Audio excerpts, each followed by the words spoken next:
Yo, what's up? Welcome back to another episode of the SWAS NFL Week 7. We're in London again, and we've got quite the football game here. Patriots, Jags, let's do it. Welcome to the SWAS.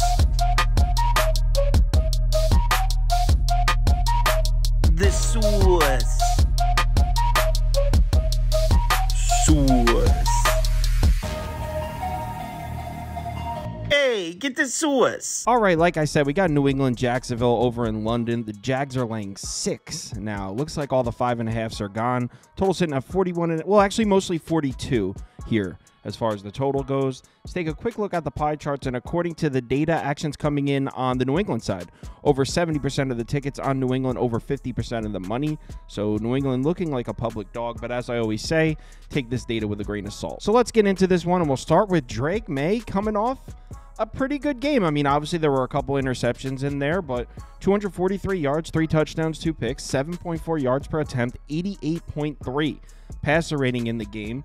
All 4 of those marks were better than Jacoby Brissett's season highs. So passing yards, passing touchdowns, yards per attempt, and passer rating, all better than Jacoby Brissett's season highs. And if you compare the numbers from Drake Maye's debut against Jacoby Brissett's season averages, I mean, no question, we saw a dramatic increase in production here. Completion percentage, yards per game, yards per attempt, touchdown, interception, and passer rating, all much better in Drake Maye's debut. And what makes it even more impressive is he did it against Houston, who is looking to be maybe even a top 5 defense, certainly top 10. Look at their numbers against the pass.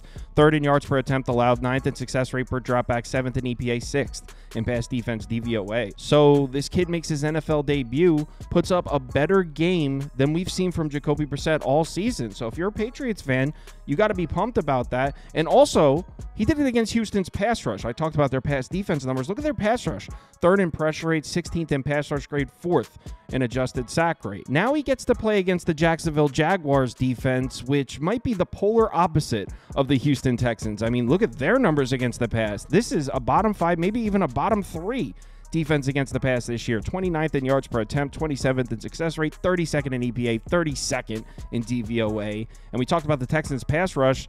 Yeah, the Jags don't have that. 20th in pressure rate, 25th in pass rush grade, 28th in adjusted sack rate, which is huge because what has been the glaring weakness of this Patriots offense all season? Their injured-ass offensive line. They're 31st in pressure rate, 29th in pass blocking grade, 31st in adjusted sack rate. So this is definitely great news for Drake Maye to go up against a defense like the Jag. They don't have a pass rush. They don't have a good pass defense. We saw how Drake Maye looked under pressure against Houston last week. It wasn't great. I mean, he didn't throw any interceptions under pressure, so I guess that's something, but he was pressured on 14 dropbacks, just 2 of 6, 26 yards, 4 sacks taken, 4 scrambles. So he didn't really do a great job handling the pressure, but as we just pointed out, he should see significantly less of it here against Jacksonville. Something else he's going to see in this game is a good deal of man coverage. 43.9%. That's how often the Jags are running man coverage this year, 3rd most in the NFL. And this is a little thin. This is a little tongue-in-cheek. It's only been 1 game. He actually only had 8 dropbacks last week against man coverage, but 10.5 yards per attempt, 87.5 passer rating, didn't take a single sack against man coverage. Again, 8 dropbacks. This is a little bit tongue-in-cheek, but thought it was interesting enough to include in the video. So no question, a much better matchup for Drake Maye here. And you know what? Let's not act like it's crazy that a rookie quarterback would put out a good performance. We've been seeing it all year with Bo Nix, Jaden Daniels. I mean, we're seeing rookie quarterbacks play extremely well this year. I'm not saying that's what's going to happen here. I'm just saying it is a very good matchup for Drake Maye. Now, will he have run support? Well, at first glance, you'd have to say no, right? I mean, if you look at the New England rushing numbers on the year, 12th in yards per carry, but the advanced metrics say 24th in success rate, 28th in EPA, 31st in rushing DVOA. And if you look at their matchup against Jacksonville, I mean, the Jags are looking like maybe just outside of the top 10 in terms of run defense. 9th in yards per carry allowed, 7th in success rate per rush, 12th in EPA, 16th in run defense DVOA. The Patriots offensive line has certainly not helped the cause, not creating a ton of space here in the run game. 17th in adjusted line yards, 31st in run blocking grade, 27th in yards before contact. Obviously outmatched here against the Jags defensive front, who hasn't been elite in terms of defending the run, but they are 12th, 17th, and 13th in those categories. So you look at those numbers and you're like, okay, Patriots aren't going to be able to run the ball. Well, there's a couple things to consider here. As I'm sure you probably already know, the Patriots offensive line is a mess, and that hasn't changed. They're still really banged up. This is a really bad unit.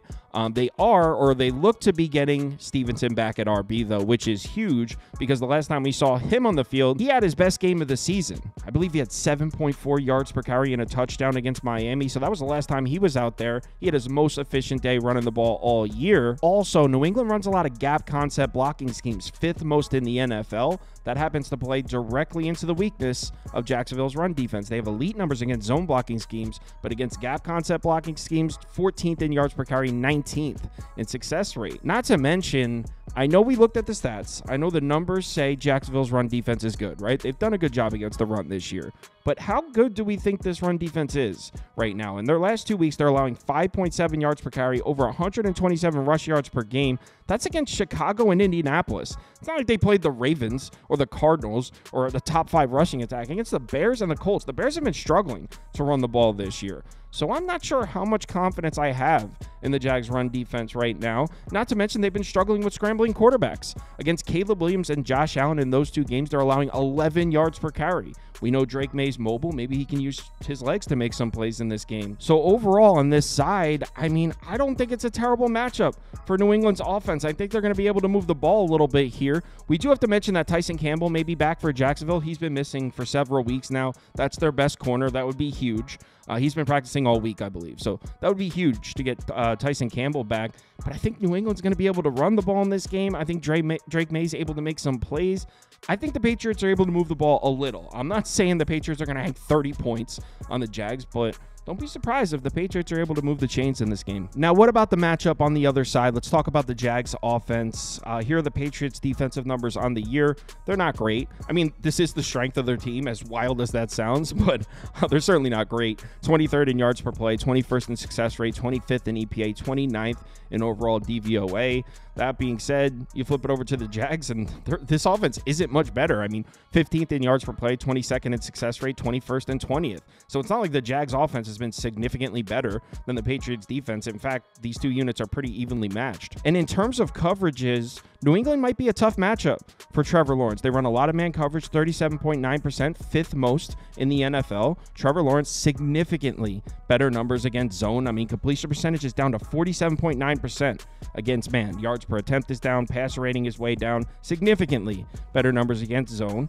Also, New England, a lot of too high safety looks, 49.6%, 9th most in the NFL. Trevor Lawrence, much better numbers against single high safety looks. Completion percentage, yards per attempt, passer rating, all better against single high safety looks. Patriots run a lot of cover 1, a lot of cover 2, 6th and 4th most in the NFL. Trevor Lawrence, against the combination of cover 1 and cover 2, 31st in completion percentage, 27th in yards per attempt, 19th in passer rating. So by no means am I sitting here singing the praises of the Patriots pass defense. I'm just saying it might be a tougher matchup for Trevor Lawrence than you think. Now, one thing New England does not have is a pass rush. Just 23rd in pressure rate, 14th in pass rush grade, 26th in adjusted sack rate. But Trevor Lawrence really hasn't taken advantage of having a clean pocket this year. I mean, look at his numbers when kept clean. 16th in yards per attempt, just 25th in passer rating, 30th in turnover-worthy play rate. He still has a turnover-worthy play rate of 3.2% when given a clean pocket. That's terrible. And another thing I want to add here when it comes to the Patriots pass defense, it's been bad, and I'm not going to defend it. I will say, if you look at their schedule, I mean, they've seen Joe Burrow, Geno Smith, Aaron Rodgers, Brock Purdy, CJ Stroud. 5 of their 6 games are against what we would consider to be top 10 quarterback. Well, maybe not Rodgers top 10, but I mean, he's certainly up there. 5 of their 6 games have been against, let's say, upper echelon quarterbacks. How about that? So they've had some tough competition in terms of defending the pass. They've seen a lot of good quarterbacks. So maybe, just maybe, this is a buy low spot for the Patriots pass defense against Trevor Lawrence, who is not having a great year.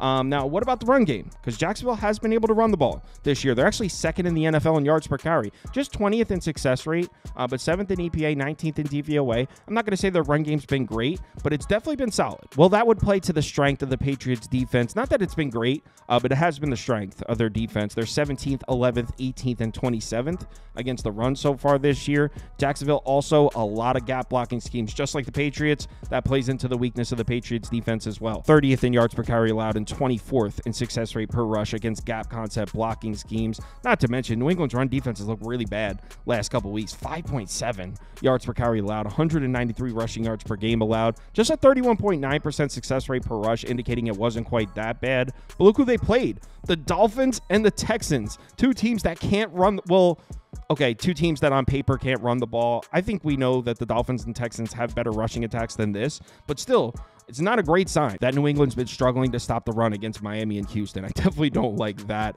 So Jacksonville might be able to run the ball on the Patriots in this one. In terms of injuries, though, the Patriots defense is okay. They pretty much got everyone out there. They are missing Barmore on the defensive line, but pretty much everyone else is going to be good to go for New England. Meanwhile, Jacksonville may be without Travis Etienne. Now, I know you might be thinking, who cares? Etienne's been terrible. Tank Bigsby is good to go. And you wouldn't be wrong in saying that, although I will say, being RB1 and getting RB1 carries is a lot different. It's a different role. You get treated differently. Look at Zach Charbonnet. I mean, he was the man as RB2 until Kenneth Walker got hurt, and then Charbonnet couldn't do anything. I'm not pointing out Zach Charbonnet, by the way. I'm just saying being RB1 and getting RB1 carries is different than being the change of pace back. So, in my opinion, Travis Etienne, if he's unable to go, would be a significant loss. So, where does that leave me in terms of placing a bet?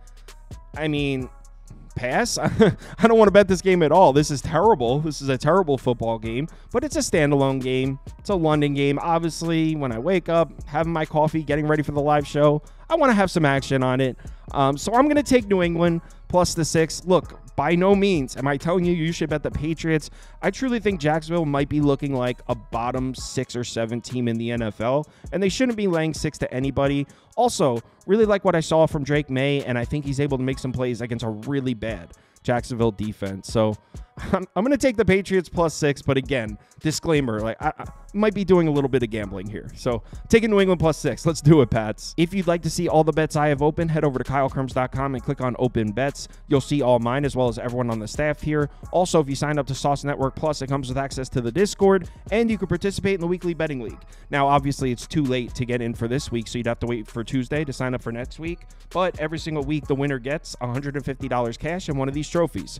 So if you're interested in any of that, also the daily bet reports are back. People like those, so that's part of Sauce Network Plus as well. So if you're interested in any of that, head over to the website and sign up. Let's have ourselves a good NFL Sunday. Hopefully this college football Saturday ends better than it started. I'm currently 0-2. Came into this one with some momentum too. I had a nice Friday, had a nice Thursday, had a nice Wednesday. Came into this Saturday with some momentum, started 0-2. Don't love the idea of that, but I do have a ton of action still remaining tonight. So hopefully college football Saturday turns around. Please remember to bet responsibly. Talk to you in the Discord.